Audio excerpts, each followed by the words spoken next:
السلام علیکم ورحمۃ اللہ وبرکاتہ۔ حاضر ہیں سلسلہ اے ایمان والو قسط 2 میں، اور اس کی تفصیلی ویڈیو چینل پر آپ کو مل جائے گی۔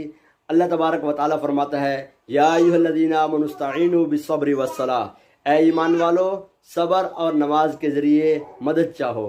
نماز کیونکہ یہ اصل عبادت ہے اور یہ مومن کی معراج ہے، اس کی وجہ سے مومن اللہ تعالیٰ کے حضور زیادہ جلدی تعلق اختیار فرماتا ہے۔ اور صبر کے لیے بڑا زبردست فرمان الہی ہے، اللہ تبارک و تعالیٰ کی بارگاہ میں صبر کرنا، گناہوں سے بچنا، گناہوں کی خواہش پیدا ہو اس سے رکنا، کتنی بڑی جناب وہ نعمت ہے اس صبر کرنے کے لیے۔ اللہ تعالیٰ فرماتا ہے وَلِمَنْ خَافَ مَقَامَ رَبِّهِ جَنَّتَانِ، جو اللہ کے حضور کھڑا ہونے سے ڈرا اس کے لیے 2 جنتیں ہیں۔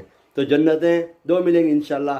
سبسکرائب کیجئے، لائک کیجئے، شیئر کیجئے اور چینل کو وزٹ کیجئے تاکہ اس آیت مبارکہ پر پوری